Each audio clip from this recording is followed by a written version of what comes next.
Game jams are competitions which task participants with making their own video game with a certain theme in a certain amount of time, usually between a day and a week. A year ago, Running with Scissors, the developers of Postal, hosted their own game jam, and they decided it was successful enough to do it again this year, the Postal Jam 2, which is actually the third one, but alright, giving everyone a total of 2 months to make a game themed around the Running with Scissors protesters from Postal 2. Initially, I wasn't planning on joining, as despite knowing the basics of programming, being good with RPG Maker and having dabbled in Unity before, I'm a YouTuber, not a game developer. However, one day my good friend and fellow Postal YouTuber Above Wizard approached me with a proposition. He had an idea for a tower defense game set in front of the Running with Scissors offices as they are portrayed in Postal 2. He wrote a short design document, we talked it over, and I agreed. I would handle the programming and balancing, and he would handle the art, music, etc. In this video, I'll go over the game's development from my perspective.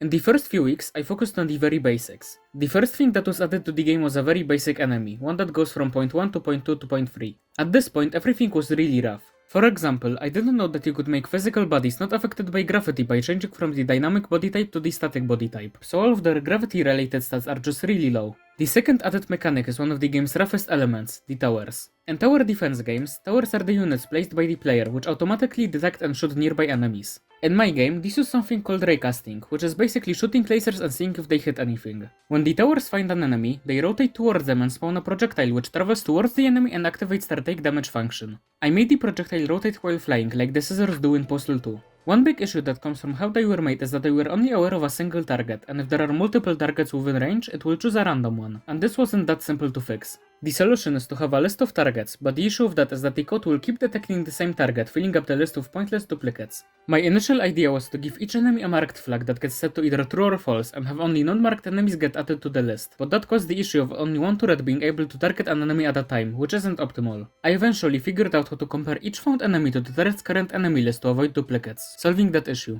There were other issues, like having to make the turret keep track of which targets leave the range and having it remove them from the list, but I eventually got it working. Another interesting issue were bullets. Initially, the sniper and machine gun towers were proper hit scanners, as in, instead of spawning a damaging projectile, the towers would instantly damage the targeted enemy. There is one very crucial feature that was missing that would make the hit scanners feel way better to use: bullet tracers. I couldn't figure out how to make them on my own, and all the tutorials I could find involved complicated masking. In other words, things I couldn't be bothered to do, and I eventually found a good enough workaround.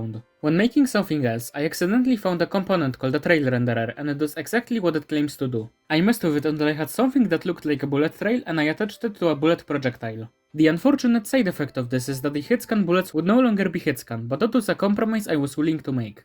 Around this time, Above Wizard started finally getting back to me with some of the graphics for the game. I also started working on the overall game logic, having enemies give money, having towers cost money, triggering a game over when enough enemies reach the end, and other overall game logic. One of the more complicated things I started to work on was the wave system. The game was gonna be split into 7 days, or 7 waves, and I'd need to find a way to not only design them separately, but also make the enemy spawner use the correct wave. In Unity, and coding in general, if you want to store several values, instead of making a reference to each one, you can use a so-called array to make a list of sorts. To turn a reference into an array, you need to add square brackets after the reference type. This was really useful, but I would still need a separate spawn enemy function for each day that would link to the correct array. So I thought, can you make an array of arrays? Turns out, yes, and they're called multi-dimensional arrays. I used that to create a system that takes the current day and spawns the enemies in the current day's wave array in order, with a few exceptions, one for lowering the spawn delay, one for not spawning anything to give the player room to breathe, and one to signify that the wave is over. To go along with the wave system, I also added the other enemies we had planned.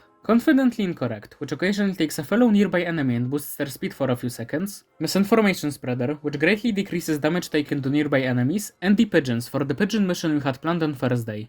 I also worked on the tower upgrades. Initially, each tower upgrade, which are damage, range and fire rate, had 5 levels each, just like in Bloons, but they were reduced to 2 levels each not long after for balancing and theming reasons. The game's one and only power up, Catnip, was mostly pretty easy to make, halving the movement speed and spawn rate. The graphical effect that appears when Catnip is active is surprisingly simple, being a moving translucent texture. There was a second power-up plant, Krakola, which would act as a permanent upgrade to a single tower, altering their behavior. The scissors would ricochet between enemies, the machine guns would have a cat attach that flied off every so often dealing damage in the radius where the cat explodes, and the sniper rifle bullets would pierce enemies. This ended up not being implemented after Krakola was reworked to be the first fire rate upgrade on a tower. I also made a wall system, which would make it so towers couldn't attack enemies that are behind a wall, but this doesn't end up being used in the final game. Around this time, Above Wizard finally got back to me with the protester graphics, and this meant I'd have to improve their code. The way they worked at the time was that they would move straight in the direction of the next point in their path, but people usually turn to where they walk, so there would need to be some changes. The new system moves the protester forward relative to their rotation, and has them rotate towards the next point.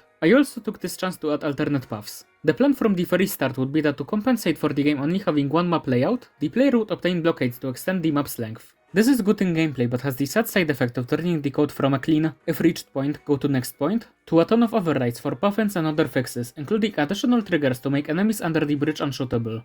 I also added the final tool in the player's arsenal, the cowhead. The player can throw it on the road and it will poison all enemies that enter its radius. The code for finding enemies was once again mostly reused from towers and enemy upgrades. Next on the list was the dialogue system, which would display Vince's lines at the start and end of every day. It was initially quite glitchy, but I eventually got it to work. To go alongside the dialogue system, I finally added progression. The way I got this to work was that I made a main menu with its very own logic object, called higher logic. I made it go between scenes, which normally destroys every object, made it remove any duplicates of itself, which would happen if the player goes back to the main menu, and I made this higher logic object keep track of meta elements like progression or game settings. At this point in development, pretty much all the base elements were more or less ready, and it was time to put together a campaign.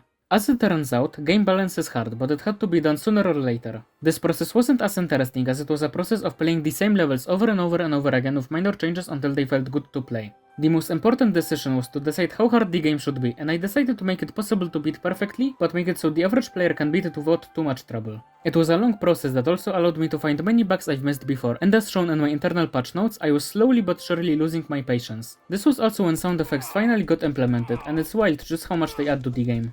Eventually, all 7 days were finished. Buff's original document included Joe Lieberman's ghost as the final boss. However, I was against this, as in my opinion it wasn't that funny. A couple alternate ideas were thrown around, like Osama or Matkau Mike J, but in the end we stuck to the original idea. With Joe's inclusion and the final few assets being finished, the game was now in a mostly ready state, but both me and Buff agreed that the game should have something extra to score some bonus points, to improve the player experience. We both floated around ideas before, but we agreed on 3 extra features: a statistics menu, that also appears when beating the game, a setting that would revert all the in-game art to how it looked before I got the final graphics, and an endless mode. For the programmer art mode, not all of these sprites were really made before I got the new graphics, some I had to make specifically for this mode, but this can be our little secret. I struggled to think of a good idea on how to implement endless mode, and I toyed around with different random algorithms, but I eventually found a solution that worked well enough. I took Wednesday's wave, took out the second half, modified it slightly, and modified the spawning algorithm. When detecting the wave over object, instead of initializing the end of day sequence, it instead modifies the wave, replacing enemies with higher tier 1s randomly, but based on a set sheet to keep it fair, and increasing the spawn rate and movement speed. It took a bit of balancing, but it ended up working really well. I originally forgot to cap the spawn delay, which would eventually reach 0 seconds, producing really funny but also really unfair results. Amerykanie kiedy spotkają rondo. As a compromise, I made it capped during gameplay, but when the player gets a game over, the cap gets removed, still allowing for that framerate destroying chaos. The game was now done. I gave it to a few of my friends, took some of their feedback regarding game balance, fixed the bugs they found, and the game was done. I made the itch.io page, Buff made the trailer, and we released the game on August 1st, 2024. So, did we win the game jam? Nope, we got 3rd place. Still, making the game was a mostly fun learning experience, and I get to add game development to the ever-growing list of things I can do, but just barely. For spending over a month working on this game, I get not only a highly valuable merch coupon, but more importantly, bragging rights. All jokes aside, I learned a lot about how games work from the technical side. Will I ever make a second game? Probably not, but we'll see. A ton of the development was omitted from this video because it's not interesting. Creating a settings menu is boring, bug fixing is boring, etc. If I started making the game with the knowledge I have now, it would have been done a lot faster and it would work way better. As it currently is, the code has some Habsburg level inbreeding and is a single step away from completely imploding on itself, but it works just enough so that the player never realizes that. Thanks for watching. If you enjoyed this video, and you probably did since you're here, leave a like, and if you want more content like this in the future, subscribe. Maybe even leave a comment telling me what you think, but definitely check out Above Wizard's video, as he has his own version of the making of video out now, telling the story of the game's development from his perspective as the other designer and artist. The game featured in this video, Running with Scissors Office Siege, is available to download over at itch.io, and you can find the link to download it in the description. As always, a special thank you to all the generous channel members for funding my awful videos. You too can contribute to the further spew of garbage on this channel by becoming a member for just $2 a month.